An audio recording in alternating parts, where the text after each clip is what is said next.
तीनों लोग जब भी कभी इस व्यासपीठ से उस श्लोक का उच्चारण होता है तो ऐसा लगता है स्वयं परम भागवत सुखदेव मुनि जी कथा सुना रहे हों। और हम सब का कर्तव्य है कि हम भी शुद्ध मन और पवित्र मन से महाराज परीक्षित जी की तरह कथा श्रवण करें और मुक्ति को, मोक्ष को, जो अंतिम जीवन का लक्ष्य होता है एक मनुष्य का, वो प्राप्त करें। आज जो कथा सुनाई जा रही है वृंदावन धाम की, तीनों लोकों की महारानी श्री जी जहाँ निवास करती हैं, श्री जी का तीनों लोकों का कहते हैं जब भी ब्रज धाम जाते हैं, जब भी कोई भी ऋषि मुनि वहाँ गए तो उन्होंने एक ही बात कही कि राधे तू बड़ी बरभागिनी है, तुमने ऐसी कौन सी तपस्या की जो तीनों लोकों के तारने वाले तुम्हारे अधीन हो गए। जहाँ भी ये कथा हो, अगर कोई ना आ सके तो कथा स्थल को दूर से ही अगर प्रणाम कर लिया जाए। अब हमारे उतने पुण्य नहीं कि हम बार बार आ सकें, तो हम तो रोज सुबह अपने वहीं से प्रणाम कर लेते हैं इस कथा स्थल को। किसी भी जीव को जो यहाँ नहीं आ सकते उनको इस कथा स्थल को दूर से ही प्रणाम कर लेना चाहिए। कहते हैं वो जीव धन्य है जो कथा करवाते हैं, वो जीव तो अति धन्य है जो कथा करते हैं, और वो तो तीनों लोकों में सबसे ज़्यादा धन्य माने जाते हैं जो कथा श्रवण करते हैं और उस कथा पान को प्राप्त करके वो तीनों लोकों के सबसे बड़ी जो फल है मनुष्य जीवन का, तो सबसे बड़ा इस जन्म लेने का, इस शरीर को धारण करने का एक ही फल है कि इससे भजन हो जाए। अगर इस तन से भजन ना हो तो इसका पाना ही व्यर्थ है। आज आप हिमाचल प्रदेश के वासियों ने हमें थोड़ी सी जगह दी हमें यहाँ रहने के लिए। यहाँ पर प्रभु श्री राम ने निवास किया। अभी हम देख रहे थे यहाँ से कि सीधा वो रामलोक दिख रहा था। हमारी शुरू से इच्छा रही कि हर जगह ब्राह्मण देवताओं के समूह कथा कहें, नाग, किन्नर, गंधर्व, यक्ष, लोकपाल, दिक्पाल, ग्रह, नक्षत्र, दिशाएं, राशियां, सभी को आहुति रूपी भोजन मिले। 14 ब्रह्मांड को चलाने वाली जितनी भी शक्तियां हैं सबका सम्मान हो। हमारे बच्चे, हमारे बुजुर्ग, हमारी आने वाली पीढ़ियां सभी उनको वेद अनुकूल आचरण करके अपने जीवन में वेद मार्ग को, वेद की जो ऋचाएं हैं वो हमारा संविधान है। संविधान की सभी धाराएं उनकी ऋचाएं मानी गई। विश्व को चलाने के लिए वेद संविधान माना गया। हम सब वेद अनुकूल आचरण करें।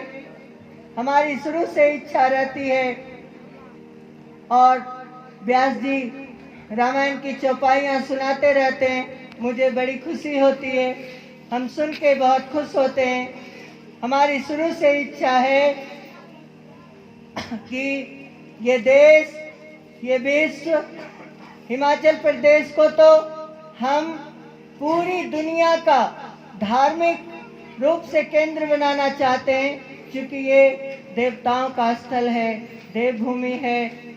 देवताओं ने यहाँ पर अपनी शरण स्थली बना रखी है और हम चाहते हैं पूरा विश्व आकर के हिमाचल प्रदेश का दर्शन करें और देवी देवताओं का सम्मान करें, उनको प्रणाम करें और उनसे आशीर्वाद प्राप्त करके पूरे विश्व में आर्यावर्त का संदेश फैलाएं, आर्यों का संदेश फैलाएं। हमारी इच्छा है कि हिमाचल प्रदेश का ये ग्राम ऐसा हो जैसे अवध भूमि था। हमारी इच्छा है कि हमारा बच्चा, हमारे सभी बच्चे ये हिमाचल प्रदेश ऐसा लगे जैसे हमने सोच रखा है। व्यास जी हमारे साथ सुर मिलाएंगे और मुझे पता है कि ये जहाँ पर विराजमान है वो वाणी ब्रह्मांड में गूंजती है और ब्रह्मांड फिर दोबारा वापस उस वाणी को पृथ्वी लोक पर उसी का स्वरूप बना करके स्थापित कर देता है। इसलिए हम चाहते हैं कि नगरी हो अयोध्या सी, रघुकुल सघराना हो, चरण हो राघव के जहाँ मेरा ठिकाना हो, चरण हो राघव के जहाँ मेरा ठिकाना हो। नगरी हो अयोध्या सी,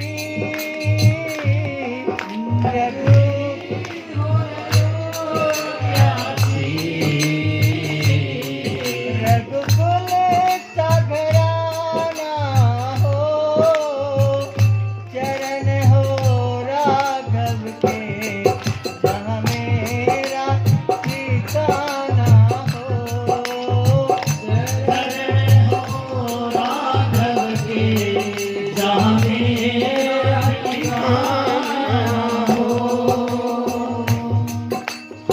त्याग भरत जैसी सीता सी नारी हो, लब कुश के जैसी संतान हमारी हो, लब कुश के जैसी संतान हमारी हो। त्याग भरत जैसी, त्याग भरत जैसी सीता सी नारी हो, लब कुश के जैसी संतान हमारी हो, लब कुश के जैसी संतान हमारी हो। श्रद्धा हो श्रवण जैसी, श्रवण जैसी सबरी सी भक्ति हो, हनुमंत के जैसी निष्ठार शक्ति हो, हनुमंत के जैसी निष्ठार भक्ति हो। हम जानते हैं कि श्रवण कुमार सभी जानते हैं कि माता पिता के परम भक्त थे। रतन जी उनकी धर्म पत्नी ने अपनी सासू माँ की बड़ी सेवा की है। हमें पता है कि ऐसे ही पुत्र और ऐसी ही बहू माता पिता को चाहिए और भगवान करे ऐसी ही माता पिता को ऐसी ही बहू और ऐसा बेटा नसीब हो। इसलिए कहा जाता है, हमारे देश की परंपरा है कि हम अपने महापुरुषों से सबक लें, उनसे सीखें कि हम कैसे जीते थे और हमें कैसे जीना चाहिए, हम कैसे रहें, कहते हैं सरयू का किनारा हो, सरयू का किनारा हो, निर्मल जलधारा हो, दरस मुझे भगवन जिस घर तुम्हारा हो, दरस मुझे भगवन घर तुम्हारा हो, दरस मुझे भगवन जिस घर तुम्हारा हो, मेरी जीवन नैया हो,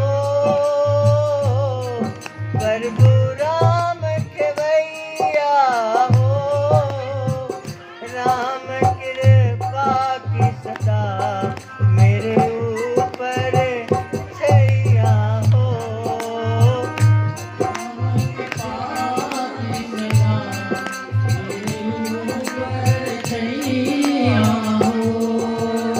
आप सब जो भी इस कथा पंडाल में विराजमान हैं, हम चाहते हैं कि आप सब ऐसे ही नित्य प्रति कथा श्रवण करें और अब उस कथा को श्रवण करके अपने जीवन में उतारें और उससे मोक्ष को प्राप्त करें। आपका पुत्र भी, आपकी बहू भी, आपका बेटा, आपका समाज ऐसा बने जिससे कि इस देश में दोबारा से धर्म के प्रति आस्था बढ़े, लोगों में भगवान के प्रति आस्था बढ़े, लोग अधर्म का मार्ग छोड़ करके धर्म का मार्ग अपनाएं। लेकिन इसकी शुरुआत हर घर से होनी चाहिए, हर आंगन से होनी चाहिए। हम चाहते हैं कि जो रतन जी की माता जी हैं, हम भगवान श्री राम से यही विनती करते हैं कि उनको सद्गति दें, मोक्ष दें और ये कथा श्रवण करके वो मोक्ष को प्राप्त हो। कहते हैं जिस कुल में राम भक्त पैदा होता है उनकी 27 पीढ़ियां तर जाती है, आने वाली 27 पीढ़ियों का भी उद्धार हो जाता है। आप सब राम भक्तों को हमारा कोटि कोटि नमन, कोटि कोटि वंदन। आप सबका इस कथा में कोटि कोटि अभिनंदन।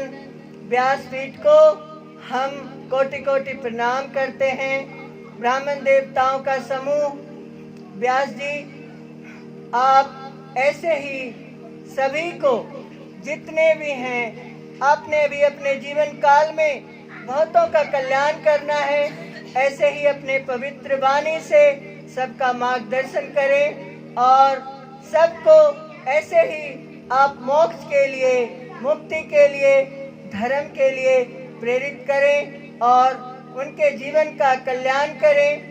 यही भगवान सुखदेव जी, वेद व्यास जी महाराज और भगवान श्री कृष्ण जिनकी आप पर बड़ी कृपा है, बांके बिहारी जी की, श्री जी की आप पर बहुत बहुत कृपा है।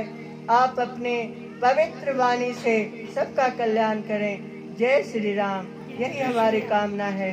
जय श्री राम।